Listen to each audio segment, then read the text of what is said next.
NAPCO Security Technologies just decisively beat Q4 consensus. I mean, Q4 revenue hit $55.81 million, which blows past the $53.60 million top-end estimate.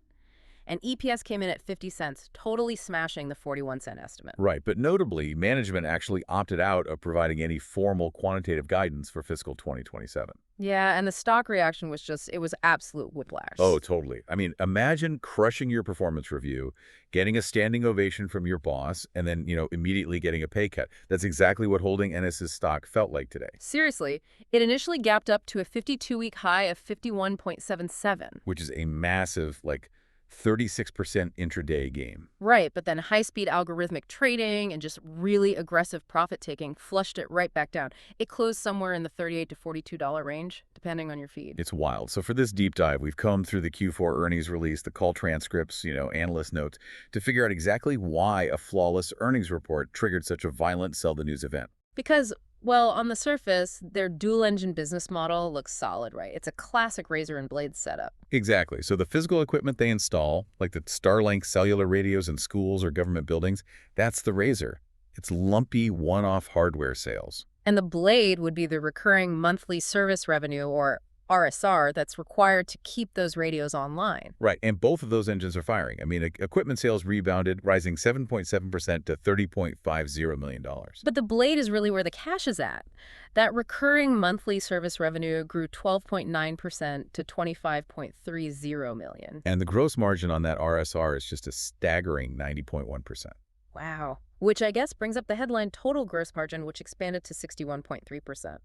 But, and this is but for anyone modeling this out, that number comes with a massive asterisk. Yeah, the tariff refund. Exactly. They got this retroactive refund on tariffs they'd previously paid. Right, so that one-time government check artificially pumped up their margins by 600 basis points? Yep. Which translates to a non-operating 9-cent boost to their reported EPS. So if you strip that talent out, their core margins are actually much closer to normalized baseline expectations. Right, so they can't rely on random government tariff checks to juice the bottom line forever. No, definitely not. So what's the actual engine driving this moving forward? Well, it comes down to the hardware pipeline. Shipments for those Starlink radios surged 40% year over year in Q4. But wait, aren't those physical units lower margin? That puts immediate pressure on equipment margins, doesn't it? It does, yeah. But management points to this structural 5 to 7 month lag. The radios installed today eventually transition into that 90% margin recurring service revenue down the line. Hold on. So management is basically asking investors to just be patient. They're selling low margin hardware today on the promise that it turns into, high margin software cash in half a year. I mean, I can see why a skittish market would sell on that kind of delayed gratification, essentially. Yeah. Especially with no 2027 guidance, right? You've hit on the exact structural risk here. It's fundamentally a valuation problem. Because they're trading at what, 35 to 37 times trailing PE? Exactly. This stock is priced for absolute perfection. And their hardware pipeline is heavily exposed to enterprise and institutional projects. So think large school districts, healthcare facilities. Oh, which are notorious for budgetary red tape and really slow deployment cycles. Precisely. So any macroeconomic delays in those enterprise installations, say a school district pushes a security upgrade to the next fiscal year, that severely pressures the stock. Right, because when you are priced for perfection, a margin print that's, artificially inflated by a one-time tariff check is all the excuse momentum traders need to hit the exits and lock in profits. Yeah, they just take the money and run.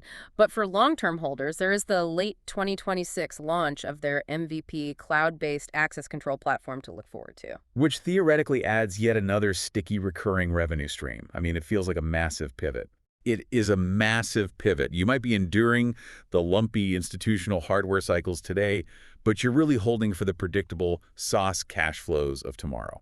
The market just has to figure out how to price that transition without snapping your neck in the process. Yeah, that's the hard part. So here's a thought for you to chew on. As any PCO transitions from a traditional hardware vendor to a cloud-integrated SaaS provider, will their lower margin legacy equipment even matter to valuation models in 3 years?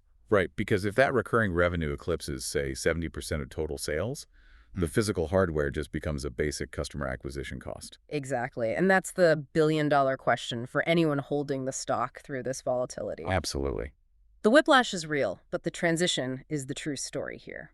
Make sure to follow the show for our daily earnings coverage so you don't miss the underlying mechanics driving these market moves.